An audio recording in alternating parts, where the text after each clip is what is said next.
లలిత exchange Utsav. పాత నగల అదే బరువుకి కొత్త నగలు తీసుకో. నగల ప్రైస్ లో 20% ఆదా చేసుకోవచ్చు. ఒక నర్చరింగ్ ఎన్వైరన్మెంట్ సార్ అది. పరస్పరం when you know that someone cares so much about you and your work, you feel good about yourself, you feel loved, you feel like you are important. And a artist, a creator అయినా సరే first to feel loved, to feel important for somebody, to feel like you are their universe, I think it's the starting point for anything good you can do. అది creative వర్కే కాదు, any work. I think that is the starting point. అది ఉండడం అనేది touch 1000 lakhs about. అది ఉండడం అనేది చాలా బయట ఎన్నో రకరకాల ప్రెజర్స్ తోటి పని చేసే ప్లేస్ లో ఎన్నో ఉంటాయి సార్. మనం ఇంటికి ఎవరో ఏదో అంటారు, చాలా స్మాల్ ఫీల్ చేపిస్తారు మమ్మల్ని. ఏదేదో జరగవచ్చు. సోషల్ మీడియా ఓపెన్ చేస్తా, ఎవడో ఒకటి ఏదో ట్రోల్ చేస్తాడు. ఒక్క సెకండ్, ఒక్క క్షణం కాన్ఫిడెన్స్ మొత్తం పోతుంది. కానీ ఒక్కసారి ఇంటికి వెళ్ళాక తన కళ్ళల్లో నేను ఎలా ఉండాలని తను చూస్తుందో అది చూస్తే ఒక మోటివేషన్ వస్తుంది, ఒక రకమైన మోటివేషన్ వస్తుంది. That is the most beautiful nurturing environment in the world. So అంతకన్నా ఒక క్రియేటర్కి ఒక హెల్దియర్ స్పేస్ ఉండదు. అంతే, అదే మన స్ట్రెంగ్త్ కూడా. Absolutely sir, she is my strength. Absolutely she. And like I said, my family and my friends. Luckily I'm very blessed to have friends who care about me, who want me to do well in life. Literally Kishore అయినా, సమంత అయినా, శేషు అయినా, నా cinema అంటే వాళ్ళ సినిమాకి ఎంత tension తీసుకుంటారో అంతే టెన్షన్ తీసుకుంటారు. అండ్ నేను అంతే, నా సినిమాకి నేను ఎంత టెన్షన్ తీసుకుంటానో వాళ్ళ సినిమాకి అంతే టెన్షన్ తీసుకుంటాను. అస్సలు ఒక రకమైన టెన్షన్ స్టార్ట్ అయ్యింది. ఇప్పుడు సమంతకు రిలీజ్ ఉంది, లేకపోతే శేషుకు రిలీజ్ ఉందంటే అరే దేవుడా ఆ టైప్ ఒక టెన్షన్ ఉంటుంది. అలా ఒక 5 ఉంటే చాలు సార్ లైఫ్ లో. అది అంటే శేషు కూడా అంత క్లోజ్ అనమాట మీకు? ఓ చాలా సార్, చాలా ఎక్స్ట్రీమ్లీ క్లోజ్.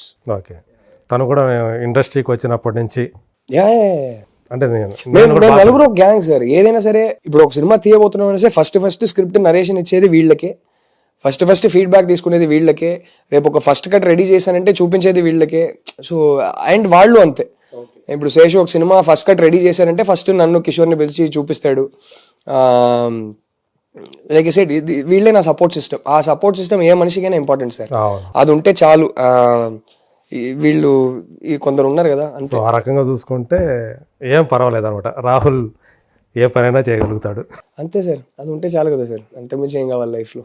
మీ ఇద్దరు కలిసి అంటే వైఫ్ అండ్ హస్బెండ్ కలిసి ఏమైనా ప్లాన్స్ ఉన్నాయి, ఏదైనా చెయ్యాలి అంటే సంథింగ్, అంటే సొసైటీకి లేదా తను ఏదైతే తన ఆలోచనలు ఉన్నాయో అలాంటి ఏదైనా మనం కలిసి ఏదైనా చెయ్యాలా, అట్లాంటిది ఏదైనా ఉందా?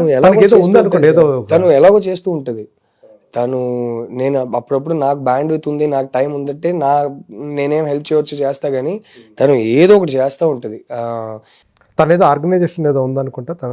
ఆర్గనైజేషన్ అంటే ఒక ఆర్గనైజేషన్ కి సపోర్ట్ చేస్తుంది. బట్ మెయిన్ ఏంటంటే తను మెయిన్ చేసేది ఎవరైనా వచ్చి అది నేను ఇలా చేస్తున్నాను కూడా ఇప్పుడు చెప్పుకోవట్లేదు, కానీ 2-3 చేశాక అంటే అందరికి అది తెలిసిపోవడం వల్ల అందరు వచ్చి చిన్మయిని అడగడం. బేసిక్లీ స్కూల్ ఫీజు కట్టలేకపోతున్నారు, కాలేజ్ ఫీజు కట్టలేకపోతున్నారు, కానీ చాలా డిజర్వింగ్ క్యాండిడేట్స్, మంచి మార్క్స్ ఉన్నాయి, వీళ్ళు ఎడ్యుకేషన్ కంటిన్యూ చేస్తే వీళ్ళు ఒక బ్రైట్ ఫ్యూచర్ ఉందని అనిపిస్తే she tries to raise funds for them. కొన్నిసార్లు we may not be able to because the needs may be very, అంటే అకాడమిక్ సీజన్ స్టార్ట్ అయ్యేటప్పుడు చాలా ఎక్కువ డిమాండ్స్ వస్తాయి ఇట్లా. కానీ తన వల్ల ఏమవుతుందో ప్రతి ఇయర్ చేస్తూ ఉంటుంది. అది ప్రతి టర్మ్, ప్రతి ఇయర్.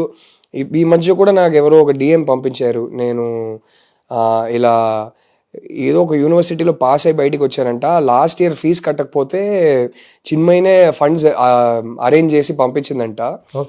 సో వాళ్ళు ఇప్పుడు నాకు స్కాలర్షిప్, మాస్టర్స్ కి స్కాలర్షిప్ దొరికింది PhD చేయడానికి. వరల్డ్ లోనే వన్ ఆఫ్ ద బెస్ట్, నా ఫీల్డ్ లో వన్ ఆఫ్ ద బెస్ట్ యూనివర్సిటీలో US లో అడ్మిషన్ దొరికింది. అదేదైనా ఒక DM పెట్టారు. I feel so happy. తను ఏదో ఒకటి చేస్తూ ఉంటుంది సార్. నాకు అట్ ఎ టైం నేను ఒకటే పని చేయగలుగుతా సార్. నాకు మల్టీ టాస్కింగ్ రాదు. తను అట్ ఎ టైం ఒక 10 పనైనా చేయకపోతే తనకు నిద్ర రాదు. సో మాకు మెయిన్ డిఫరెన్స్ అది.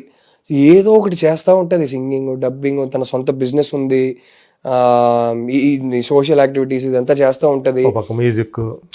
అండ్ ప్రతిరోజు ఎన్నో అమ్మాయిలు తనకి DM చేస్తుంటారు, నాకు ఈ ప్రాబ్లం ఉందంటే ఎవరు చెప్పుకోవాలో తెలియట్లేదు, మా అమ్మ నాన్నకు చెప్పినా వాళ్ళు కూడా అర్థం చేసుకోవట్లేదు, ఎందుకో మీకు చెప్తే మీరు అర్థం చేసుకుంటారని అనిపించిందని ప్రతిరోజు ఒక 10 DMలు వస్తాయి.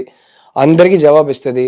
తను ఎక్కడో ఇట్లా ఒక ప్రాబ్లం అని వస్తే సరే నాకు ఇప్పుడు దీనికి టైం లేదు, నాకు బ్యాండ్ విత్ లేదు అనేది తనకి రాదు. వెంటనే అరే పాపం ఎవరో సఫర్ అవుతున్నారు, ఎవరో ఏంటనే ఏదో ఒకటి చేస్తూ ఉంటుంది sir. She's one super woman that way. అయ్యో గుడ్ హార్ట్ అనమాట అంతా. అస్సలు సో ఆ రకంగా చూసుకుంటే నేను మిమ్మల్ని చూస్తే అది అలా అంటే ఇందాక అన్నాను కదా బ్లెస్డ్ అని చెప్పేసి, నిజంగానే అదే extremely blessed to have a wife like her, to have, like I said, to have the people in my life that చాలా మంది మిమ్మల్ని చూసి అసూయపడతారు అనుకుంటా. that is touch wood. అందుకే చెప్పడానికే భయం వేస్తుంది సార్. దేవుడా అది ఉంటే చాలు. And more than anything else, I think that is my biggest success in life, that I have these people in my life. I think that is my biggest success. Me wife, me friends, ఇప్పుడు కొత్తగా వచ్చినటువంటి little వాళ్ళైతే my universe. అందరినీ beat చేసేసి వాళ్ళు ఇప్పుడు ఇంకా important అయిపోయారు నాకు. So they're my universe. అయ్యో అది అన్ఎక్స్ప్లెయినబుల్ సార్. వాళ్ళని చూస్తుంటే అది వచ్చే ఆనందం, అది కలిగే ఆనందం, అది. Thank you so much Rahul. My pleasure. మాతోటి టైం స్పెండ్ చేసి మై ప్లెజర్. నేను అడిగిన ప్రతి ప్రశ్నకి ఆన్సర్ ఇచ్చారు. చాలా విషయాలు షేర్ చేసుకున్నారు. సో చాలా మందికి కొన్ని ఏవైతే సందేహాలు ఉంటాయో అవి కూడా ఈ దీంతో మీరు ఇచ్చిన ఈ సమాధానాలతో అవన్నీ తీరు ఉంటాయని చెప్పి నేనైతే అనుకుంటూ ఉన్నాను, కొన్ని ఇష్యూస్కు సంబంధించి. So thank you so much. Thank you. My pleasure sir. Thank you so much.